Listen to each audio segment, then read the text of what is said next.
Welcome, everybody, and a very special welcome to my guest David Isaacs. And I want to first of all congratulate you, David, because you've become the master of a very distinguished Oxford College, Brasenose. And is it Brasenose or Worcester? Worcester, yeah. And so you're going to be in a whole new world, and it's really great that you're moving on to something that I'm sure you will enjoy, especially being with young people. It's great being with students. They're our hope for the future. But in your footsteps, Helena. I had a good time there, but you need a project. That's all I can tell you. Is otherwise. You need to have a great project, and creating the Institute of Human Rights, the Bonavero Institute, was my project, and it was a very fulfilling thing. Anyway, I wanted really we're here really to talk about the Equality Act, your role as the chair of the Equality and Human Rights Commission, and to do a sort of, if you like, a review of your position in that role, of where you think we are in terms of equality and indeed the protection of human rights and law here in the UK. You've had a background, of course, as a great lawyer, so you went into the role. I mean, I was interested in why you chose to do it. Let's start there. Mm-hmm.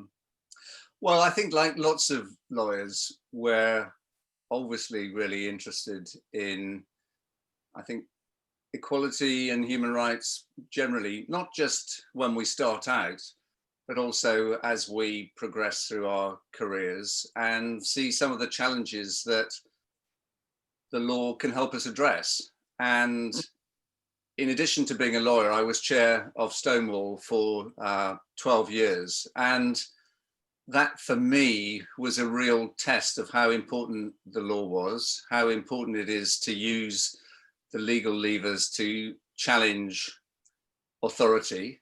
And in the case of LGBT rights, use all of those weapons, stroke levers, stroke tools to drive change. And I was really pleased to be able to deliver legal equality for lesbian, gay and bisexual people during that period. So following that and looking for something to do when I was approached to put my hat in the ring for the EHRC, I thought that it would certainly be a good thing to do.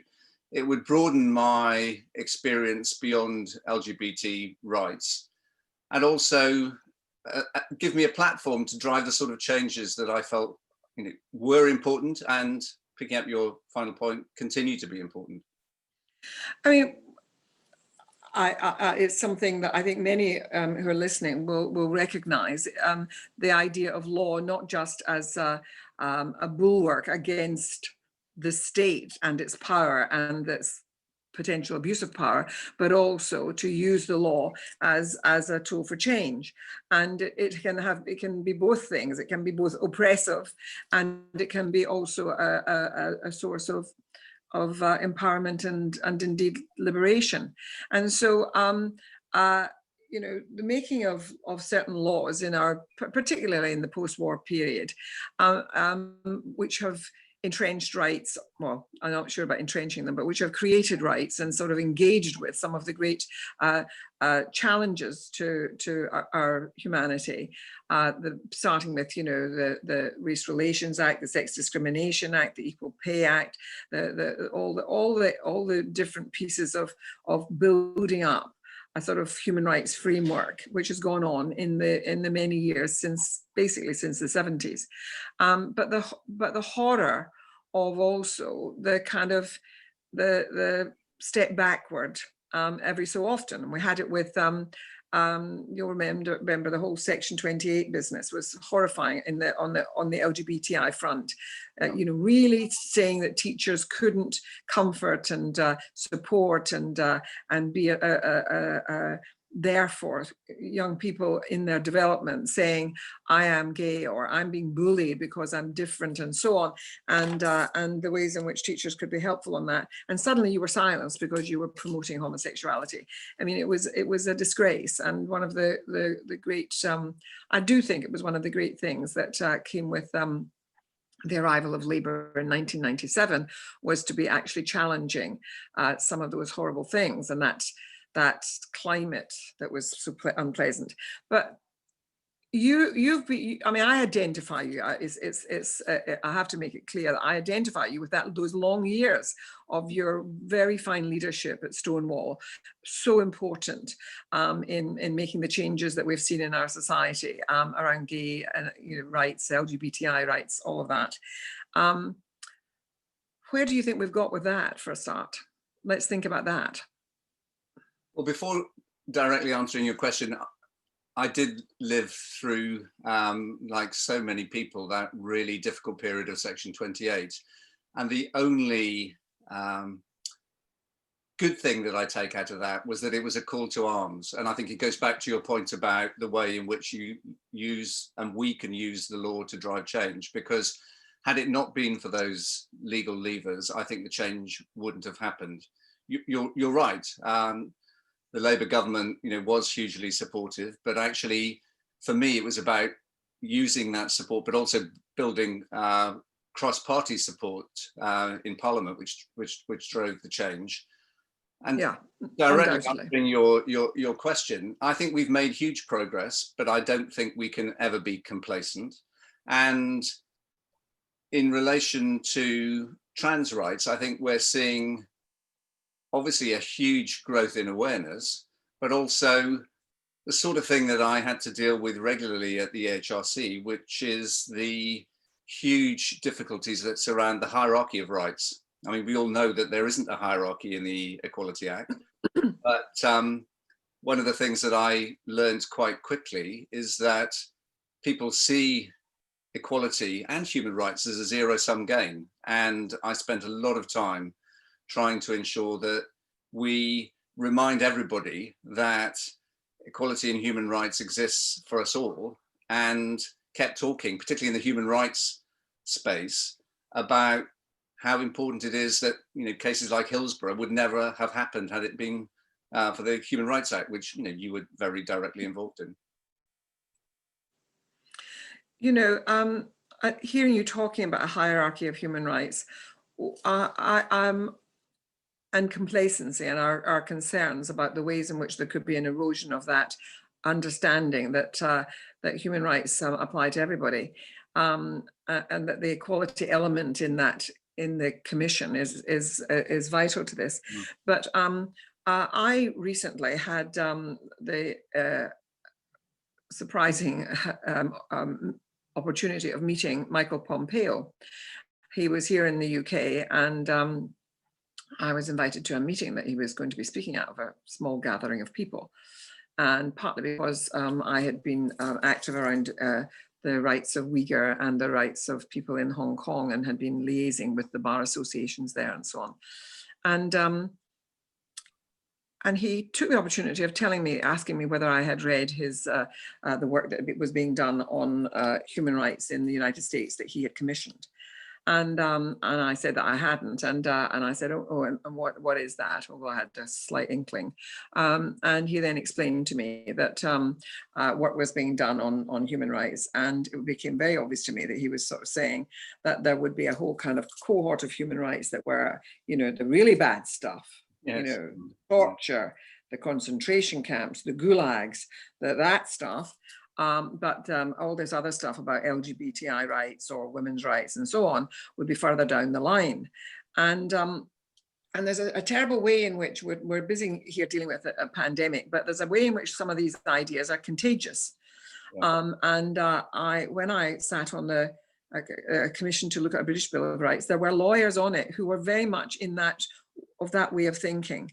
And they have the ear currently of this government. And so I'm anxious that we will see the introduction of layers of rights, some like rights that are considered to be much more important than others. And so it's going to be something we're all going to have to guard against. But I really want you to tell us about the business of the Equality and Human Rights Commission. You'd been at Stonewall, you had been a major figure there during a very important time. And then we'd seen the Human Rights Commission had been created. It brought together the equalities, the equal opportunities work. It brought together the work on race relations. It brought together disability work. It brought together a whole set of things. And then, of course, the Equalities Act was brought in and the whole thing was lumped together. Was that a good thing to do? Well, like you, I was really worried at the time. I was chair of Stonewall. I could see that there was a real risk that that amalgamation, that lumping together, as you describe it, could result in a diminution of resources and a lesser focus on the different areas of activity of the legacy commissions. And I think, that has proved to be the case, because I think the idea of the commission and consolidating things and widening the powers in the 2010 Act was in theory good if you actually provide enough resource to enable the commission to deliver on the very broad remit that it was created to deliver on. And sadly, what I inherited was an organization that was cut by 70%, where that cut had resulted in a major reduction in activity on the legal side. And I was shocked, I have to say, when I started to look at the figures in relation to the legal activity or the lack of legal activity that was taking place at that time. And so it was a real concern that the very thing that could have actually brought together the sorts of crossovers between, the protected characteristics, which I think we all agree is a good thing, because that very narrow view of actually taking a siloed approach to equality isn't the best way to approach it. And so people have multiple protected characteristics often, and we need, in theory, to be able to deal with that kind of complexity. But without adequate resources and without adequate powers, then it's very, very difficult to be as effective as I would have liked to have been. So on my watch, I made sure that we increased the use of our legal powers. So we virtually doubled the use of our legal powers in the 4 and a bit years that I was chair. We sought to prioritize the work that we were doing, and we very carefully worked in partnership with other organizations like Stonewall, but Disability Rights UK, so that we weren't replicating the work that other organizations, particularly in the third sector, were doing, so that we could do uniquely what the Commission could do. But I still am concerned that the Commission, even now, as it approaches a spending review in November, has, across all the protected characteristics, less money than the CRE had in 2006. Yeah, and that is hugely problematic in terms of delivering on equalities and human rights at a time where we have Brexit, we have COVID, and these are major challenges, and any civilized society would actually prioritize the use of the legal powers and empower the Commission to do what only the Commission can do. And that's one of the things that I thought was we could be dealing with here today. Here we are. We've got a whole set of challenges, but COVID has added to them. I mean, since 2008 and the economic crisis then, and then the introduction of austerity, we've seen in many ways a sort of a kind of increase in the inequalities that exist within our society. And so, you know, under the heading of equality, we've really in the last decade and more been reducing that equality all the time. And you know, you only have to look just now that you know that in the first part of this year, and certainly since COVID got underway, that the number of billionaires has increased, and in fact, their incomes have increased by 25%. While we're seeing people on the breadline unable to manage and so on. And now we have the crisis of COVID actually looking as though it will spike again seriously and badly over this winter, and the implications of that for the economy, for jobs, for everything. And I just feel that there's a way in which this institution, this piece of our kind of ecology is being marginalized, slowly but surely is being brought to its knees. And all the aspirations there were for it are disappearing slowly but surely. Am I being a pessimist? Well, I share your pessimism. I was keen, you know, when I was chair, to demonstrate its value, that it was something that's part of our ecology that we needed to preserve. And I sought to make the argument for increased funding. And with this government, who don't, I think, understand the role of the Commission and the need for the Commission to be independent, you know, that was not straightforward. Although I sought to maintain a constructive relationship with the government, because, as you know, part of the remit of the Commission is to advise the government as well as to hold it to account. But back to your point about the increase in billionaires. I mean, one of the good things about the Equality Act 2010 was it introduced the socio-economic duty as part of its provisions. And one of the other things that I was very actively involved in lobbying both Theresa May and this current government on was the introduction of Part 1 of the socio-economic duty. Our lobbying meant that we were successful in Scotland and in Wales. It's just about to come into effect in Wales. It's been deferred slightly because of COVID, but at the beginning of next year. But actually, to your point about COVID hasn't created new issues. It's just shone a light on all the issues that we knew existed already. That, you know, there are, however it's, you know, portrayed, and whether you look at it in terms of systemic racism or inequality, there are significant inequality outcomes for people with protected characteristics, and we need to address that. But overlaid with socioeconomic challenges, which I truly believe the Equality Act should be able to deal with, because I think it's a major factor in driving improved equality and an improvement of outcomes. In practical terms, how does the socio-economic duty operate? It's an obligation on public bodies to take into account socio-economic factors and the impact of socio-economic factors on any decision that they make. So it would be a very significant tool. And I think, you know, in Scotland, we're already beginning to see that it's having an impact in relation to the response to COVID, for example. And I just fail to understand, although clearly there are very significant, you know, political discussions about the appropriateness of it, you know, why it couldn't be introduced. Because I think as part of the government's levelling up agenda, as part of the response to COVID, it's a really important tool that I think would really address some of the, you know, systemic issues which we as a country need not only to be aware of, but need to tackle. You see, if you look at it, I mean, let's think of planning.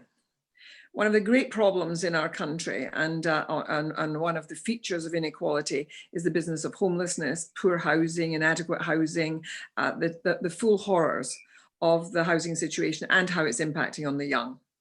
And yet here we have a government. It's very hard for me not to become what appears to be partisan, but I would be saying the same thing if it was Labouring government doing it. A government that is destroying the whole planning processes. So that there will not be any oversight or any kind of, I mean, there is a place where I would have thought the social and economic duty could really apply, which is that nowhere should they should be seriously thinking about building housing like the housing that I ended up in the sort of later part of my childhood living in, where my parents had lived in a tenement that was very poor and were on the housing list, and unfortunately were on it for too many years, and then eventually got themselves a council house. But it wasn't some appalling cardboard built place with rooms that you couldn't swing a cat in. It was a decent house. It was a house that they felt proud to be in, that had a bit of a garden, where they, you know, well, we still were kind of two to a bed, but it meant that we had a sitting room. It meant we had somewhere where you could sit and watch the telly, you know, where you, you had all, you know. And so all I'm saying is that, and they were the walls were thick enough so that, you know, you could have some privacy. Whereas, you know, we're not seeing any of those things happening. A big project to give people homes that are decent homes, and which would then increase the building opportunities and construction opportunities for people to work, creating those kind of homes. You know, I mean, the nearsighted of it and the opportunities that there could be for that are being actually, we're seeing being the diversion of monies into the pockets of the people who are already rich.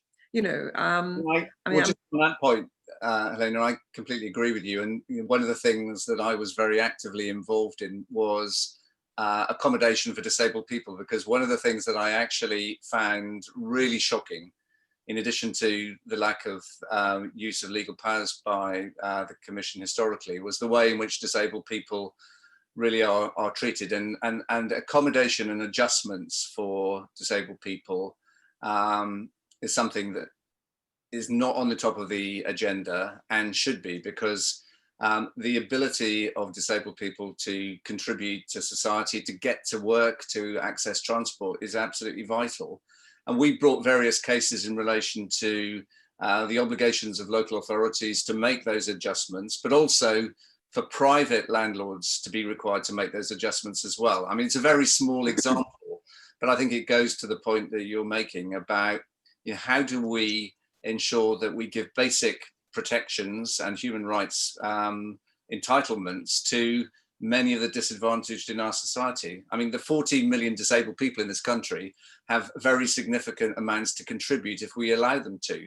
And, you know, so that was one of the things that I was, you know, particularly concerned that we should do. And those cases have actually really moved things on, but clearly there's still a lot to do. And as we saw with the Coronavirus Act, you know, the introduction of easements for local authorities meant that, you know, there's been a real diminution of services during a time when disabled people should be given greater protection. You know, local authorities have been allowed to reduce the quality, but also, you know, the services they provide to disabled people and their families. So, you know, these are all good reasons why the Commission should A, exist, but B, have the powers and the resources to ensure it's effective.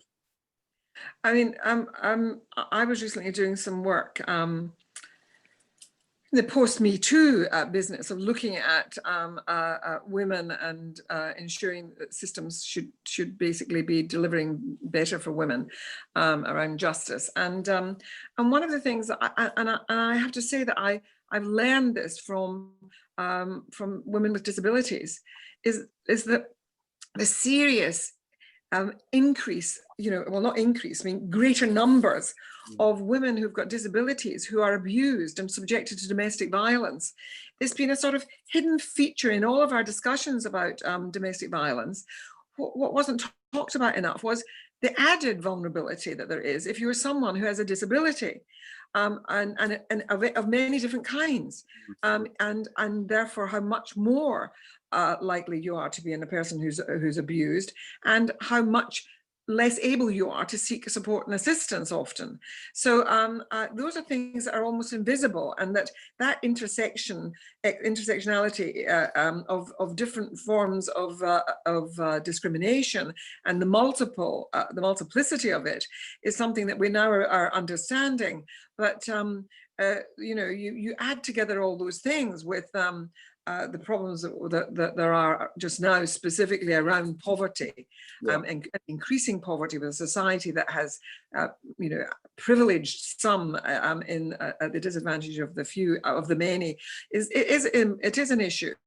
I wanted to raise with you the business of Black Lives Matter, because I mean those two things. We've had the business of the Me Too movement, women saying, you know, for all the gains that are supposed to have been made, we are still subjected to this crap. You know, we're still treated as lesser and as things, and the power imbalances that allowed that to happen.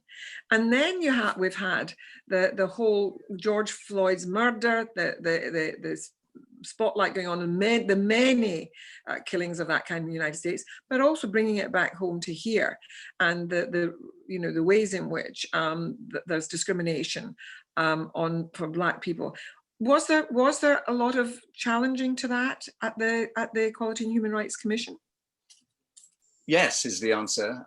Certainly, it coincided with my final months at the Commission, particularly in relation to Black Lives Matter, and I was able to speak out, you know, strongly in relation to those sorts of issues, and the points that I was making at the time related to the fact that rather than establishing a new commission to look at some of the systemic inequalities that actually exist in this country, there are lots and lots of recommendations from the excellent, you know, reports that have been commissioned over many years. The ones you'll know from Macpherson, you know, David Lammy, that, you know, I sat on that with him.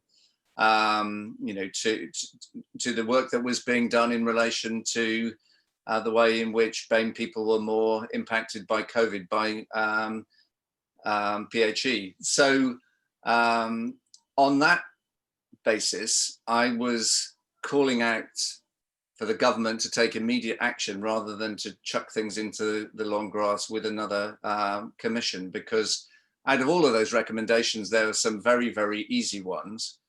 And one of the most, you know, straightforward that I was able to call for, but sadly didn't succeed on, was ethnicity pay gap reporting. Because, you know, one of the things I've learned is that people have a very simplistic view of equality and human rights issues. It's quite binary, and as I said, often a zero-sum game for people, but also that data is really, really important.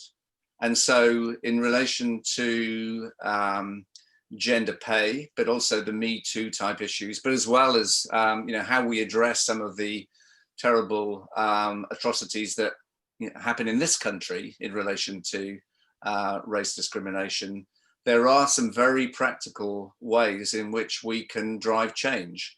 And sadly, the commission, which I think is due to report at the end of the year, but as I understand it may be slipping, you know, isn't making progress to address and incorporate and expedite all the good work that's already been done. Because I think there's lots and lots of stuff that we could implement quite quickly that doesn't cost very much money, that means that things like Me Too and, dare I say it, Black Lives Matter don't actually move into you know, the past tense. Because, you know, what we've seen is that things too quickly fall off the front page in relation to the way that media and social media address things.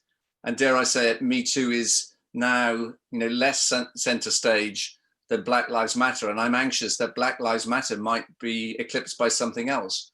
So my call to the government was to ensure that while these things were current, while these things were causing shock and consternation from people who otherwise hadn't engaged with these issues, we should act. Because I think COVID demonstrated that people do have empathy and imagination to be able to understand that the way in which Black people in this country are treated, is less good, that their outcomes are less positive, and that we should address it. The good news is that I think Black Lives Matter is lasting for longer, and the attention that it has grabbed is enduring. So that's really positive. But I am anxious that it will pass, and I'm anxious that we won't have done the sorts of things that we need to do to embed those positive solutions into the way in which we respond. I think the younger generation is ahead of us, and we need to deliver for them. You as a parliamentarian, your colleagues, but also me and others who have the platforms with which to drive change. I mean, I agree with you that Black Lives Matter seems to have still be generating a sort of concern to do the right thing. And certainly I'm seeing it inside certain institutions about wanting to make sure that opportunities are given educationally and so on. And indeed, I'm at the moment leading a thing for the Royal College of Surgeons that wants to look at diversity within within the Royal College and within the surgical profession and so forth. And so those things are positive, but I'm sensing also a backlash. I'm sensing also a sort of a thing about our history is all wonderful. I mean, you only had to listen to the Black History Month debate in Parliament to get a sense that of course we hate the idea of racism, but we've got one history, and it's British history, and a denial that there has been any kind of way of kind of washing away some of the worst parts of what was done in the name of colonialism, where we totally exploited places, took their resources, and then treat their people as if they were sort of lesser. So I sense a bit of a backlash, and they're using the business of the culture war thing to try and reduce that. And I think that we've seen it around the women's stuff too. So I mean, we've got a touch of light going on. Yes, just in relation to that, I think it goes back to my point about the binary nature of the debate. The culture wars debate has existed for many decades. But one of the things I really felt was important was that we deal with the detail and the nuance. And of course, it's very, very difficult to do that, because where we are at the moment in terms of race is that the categorization of all non-white people as BAME, I think, is quite problematic, because when you look at educational outcomes, most first-class degrees in this country are awarded to British Chinese students. We know that there are more British Asian finance directors in FTSE 100 companies than British white people, and so we do need to acknowledge that it's not that being BAME is not just a bucket of negativity. And I'd like us to move to the groups like white working class, Black working class, Gypsy and Roma traveller, the sorts of people who we do need to shine a light on in terms of their unequal outcomes, but obviously to celebrate the people who are British Chinese and British Asian who are doing extremely well. And one of my frustrations was that we could never move beyond the detail, because the media in particular, but I think lots of politicians, don't want to move beyond the headlines either.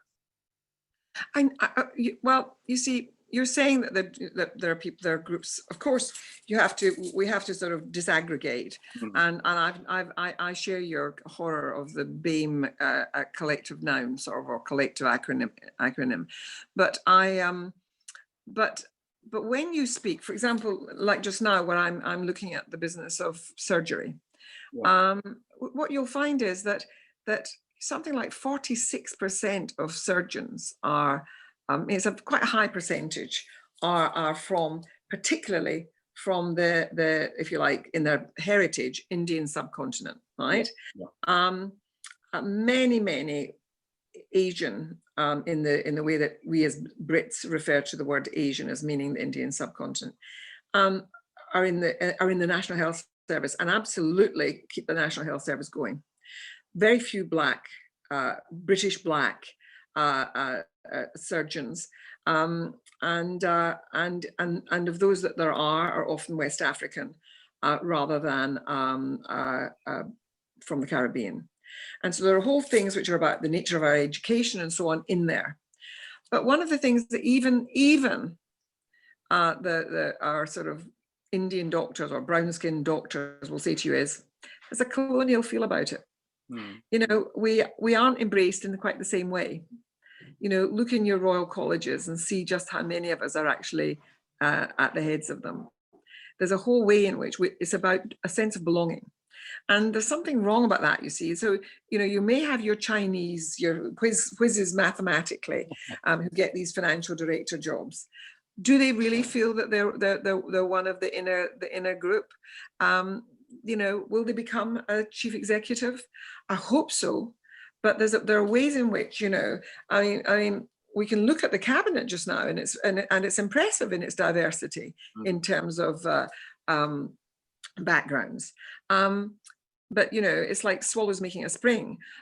We can have a woman prime minister, and it does not necessarily change the experience of the majority of women in a country. So there's an unpacking of this. And yeah, of course. And I would agree that, yes, all of those very successful mathematicians and finance directors, you know, don't drive, you know, the consistency of change and the advancement of the best talent in the way that I would like.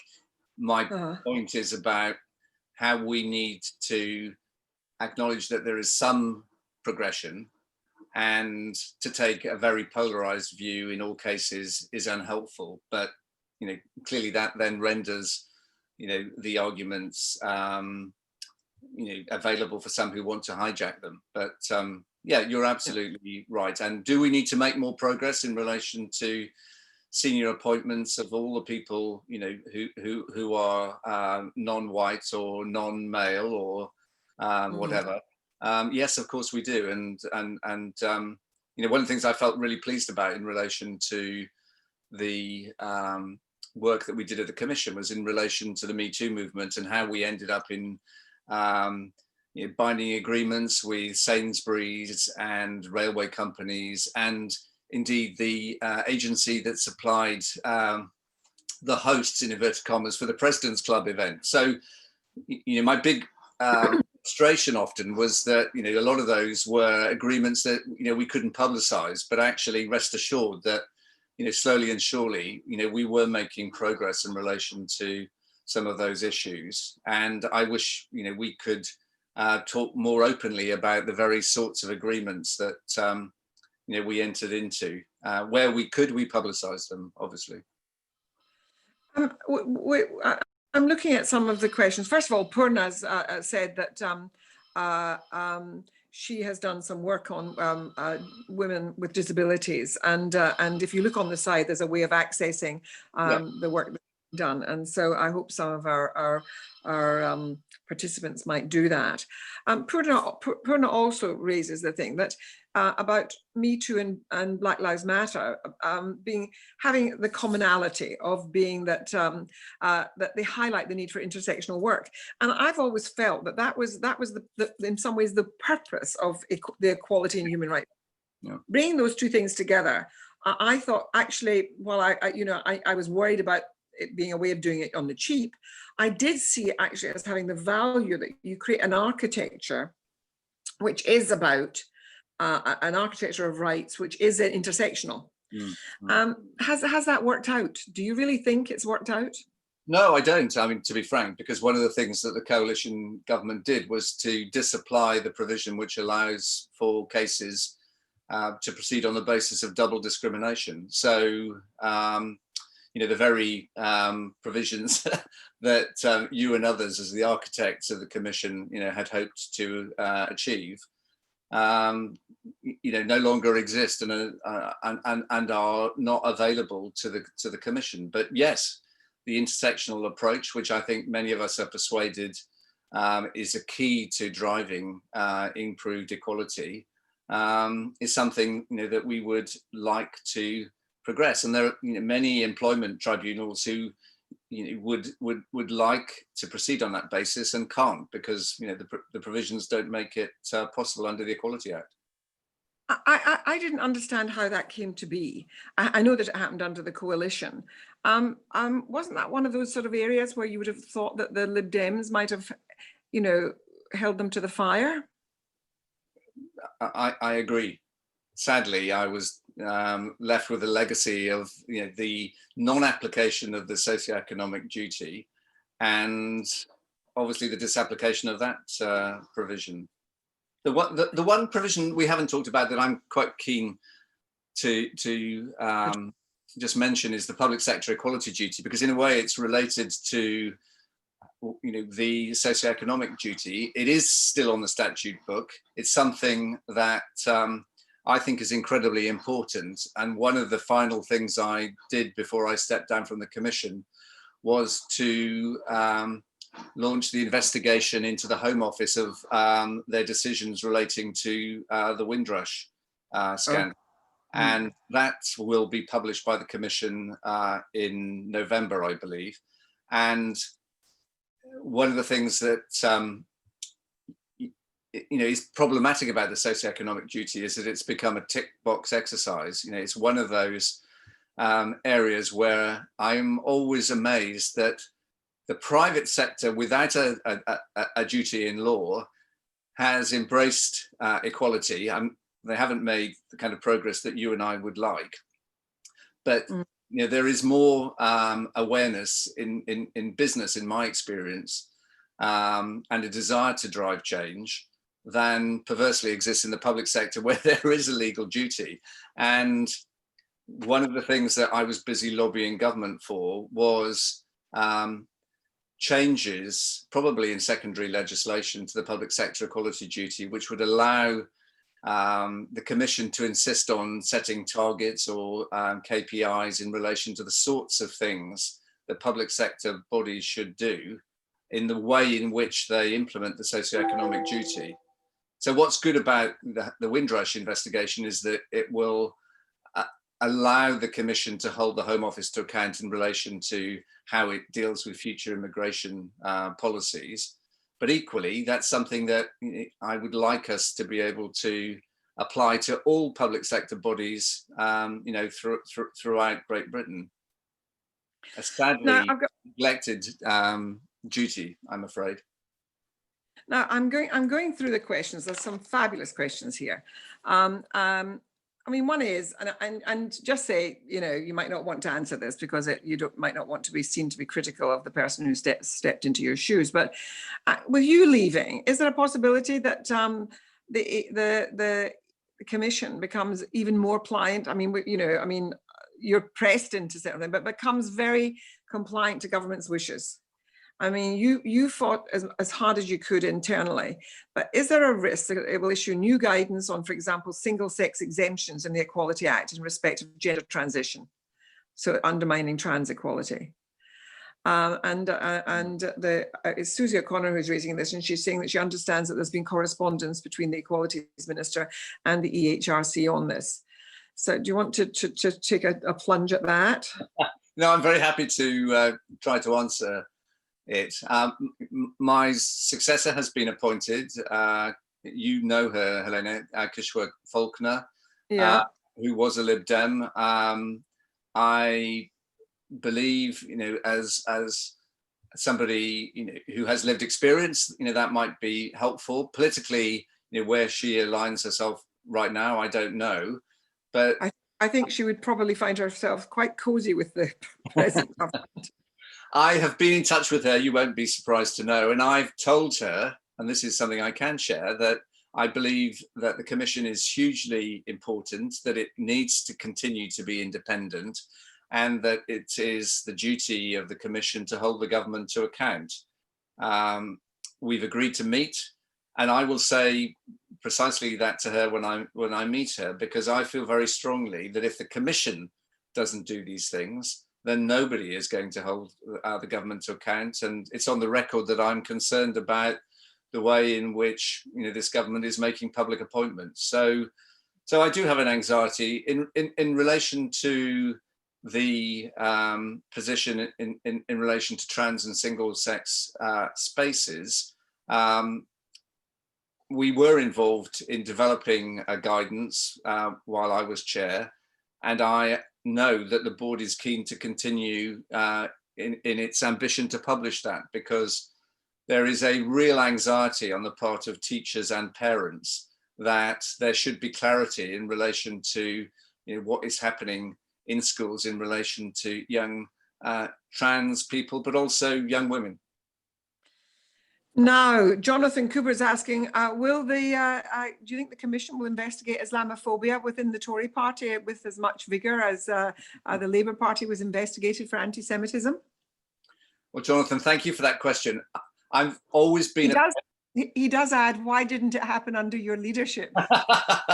Well, let me tell you, I've always been very clear in relation to this. We, as a board, took a decision to treat the Conservative Party in the same way that we treated the Labour Party. So we had paused any decision in relation to anti-Semitism pending Jan Roll's report and Shami Chakrabarty's report, and then investigated because we weren't actually satisfied with those reports.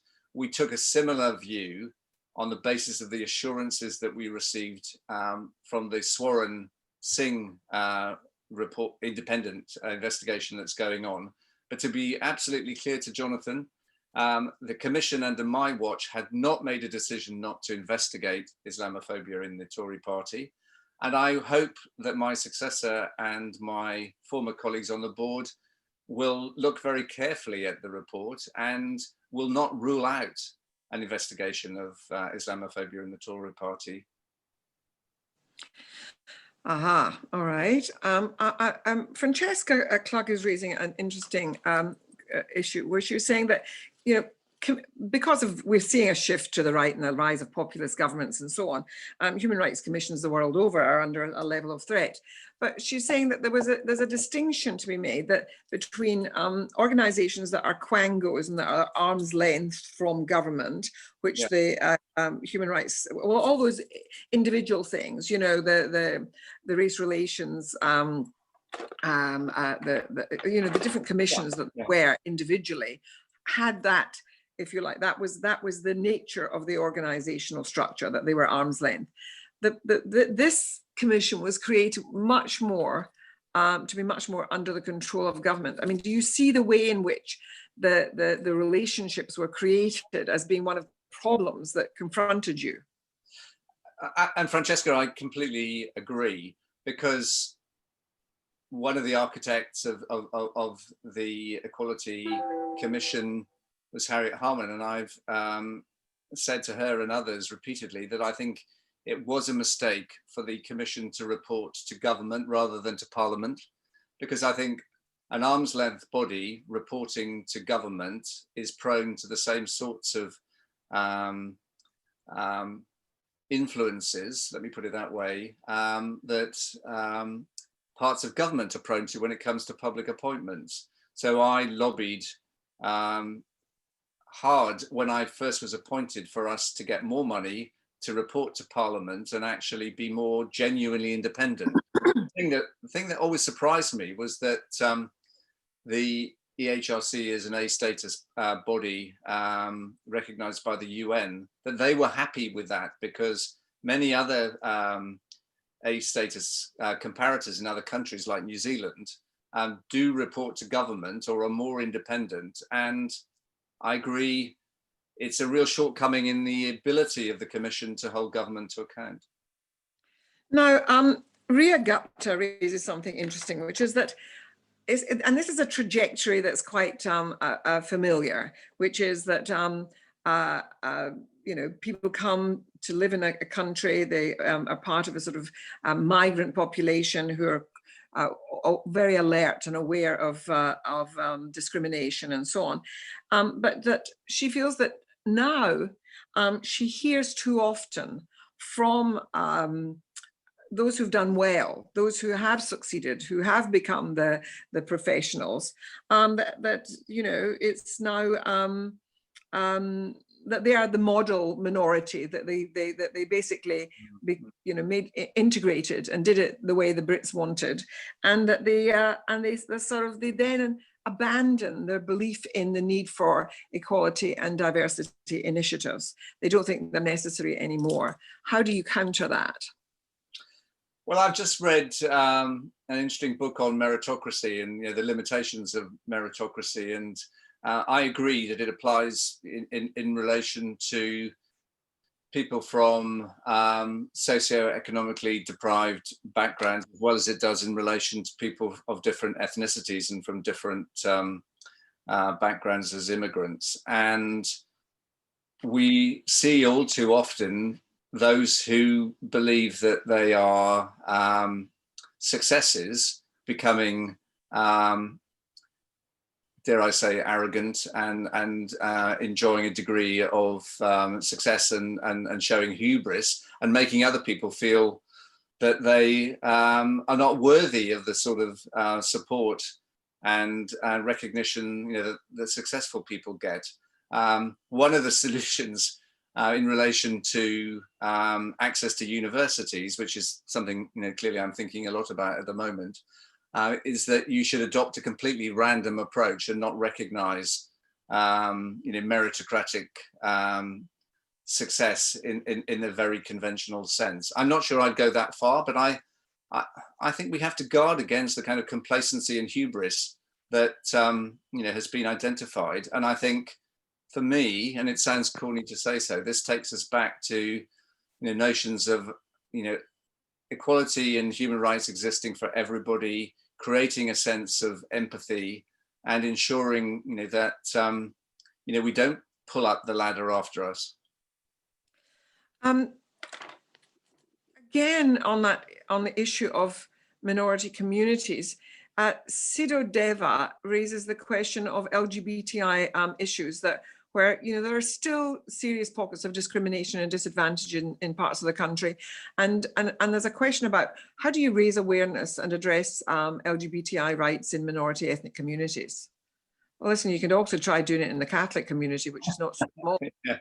Or white working class community, you know, I completely, it's a good question, Sido, and you know, I think we've seen it, especially in terms of the LGBTI community during COVID, because, you know, lots of young gay people, you know, have been forced to live at home or move back home and have gone back into the closet.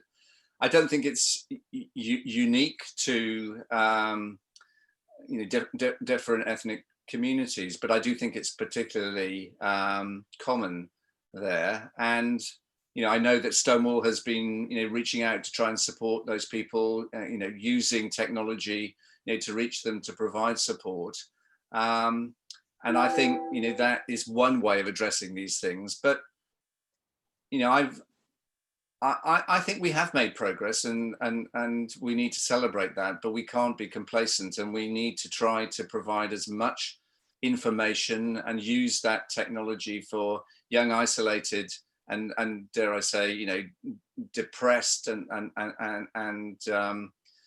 disadvantaged young people, you know, to get support. There are a number of people who've come in on the issue of disability, and as things coming, a sense is coming through that, as you know, that really it's the sort of poor relation. I mean, in many of these issues that we're talking about, you know, it comes in at the bottom, and that you know, you don't get off lightly yourself on the basis that, as a sense that perhaps you could have during your period there done more. But there's always an area where we can always do more. Yeah.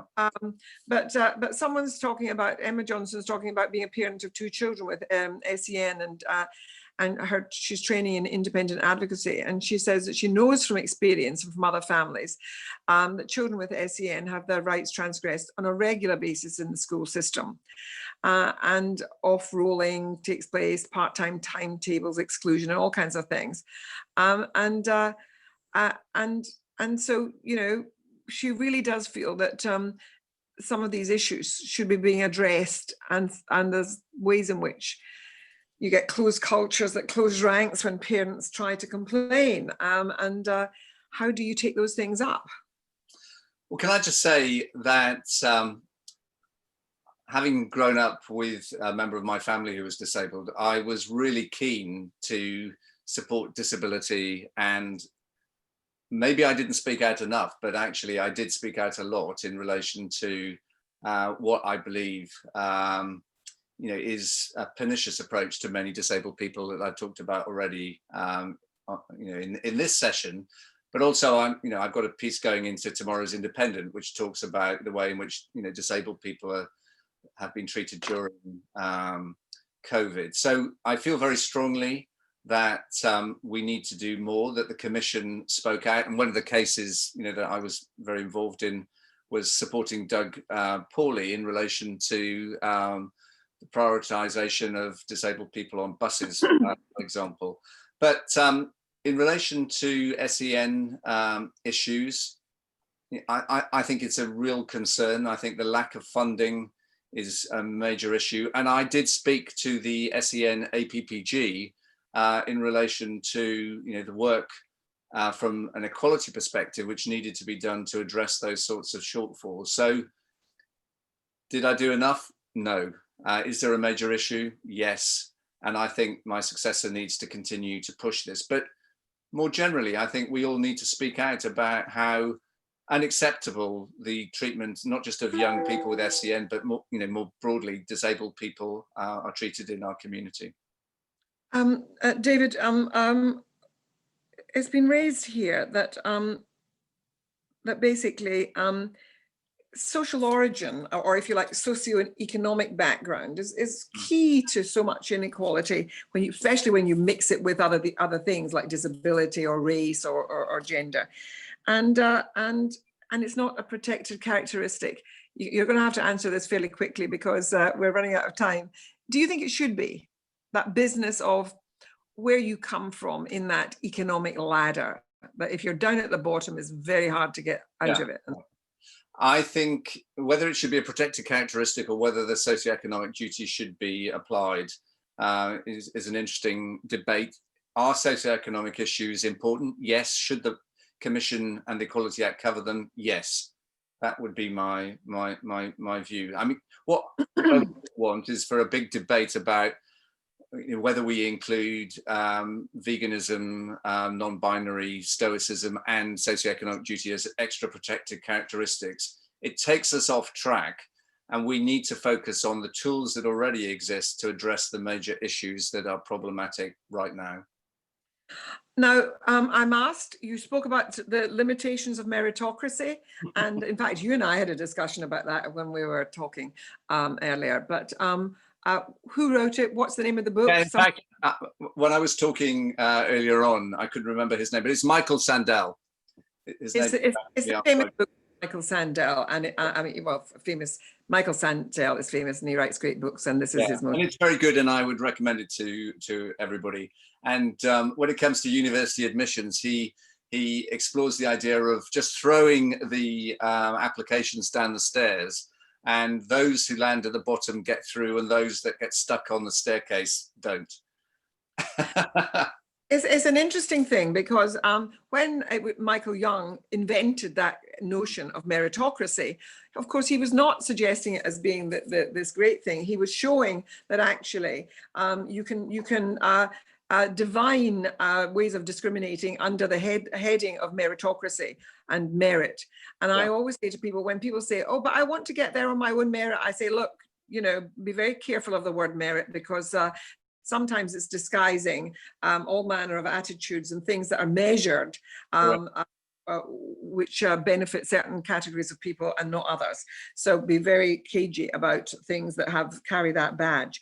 I also wanted to mention a book which is, I don't know if people have been listening, but there's the book at bedtime is by a guy called Hashi Mohammed, who's a barrister, and he's a Somalian, British Somalian, and he's written a really interesting book, and he's reading it himself, and it's called People Like Us. And it really is dealing with the whole business of, if you like, the ways in which the sort of microaggressions, the ways in which that there are other things that you can't learn. Why is it that, for example, that you know, you can be a young black man or a young black woman who goes to Oxford, and you will never earn or whatever the same as your white counterpart? What is it that happens, even if you get the first class degree and the other person gets a lesser degree?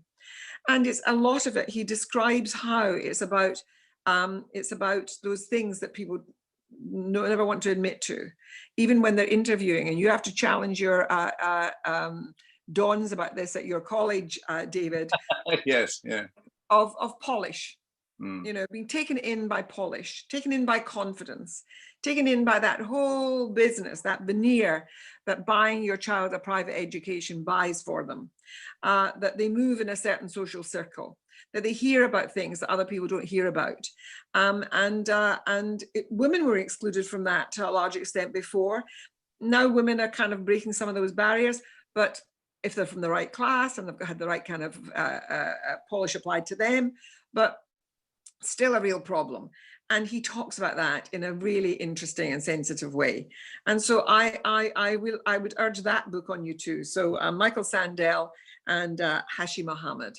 Can I also just very quickly say, because you're absolutely right, how we end up, because, you know, you and I come from backgrounds, you know, where we didn't have those advantages to start off with. And, you know, we've acquired polish along the way, or some polish at least.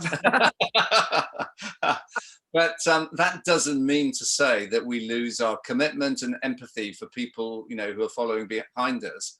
And that's one of the reasons that I think education and working, as you said right at the start, with younger people, rather than, dare I say, with parliamentarians, where, you know, I found it, you know, hugely frustrating where they wouldn't listen.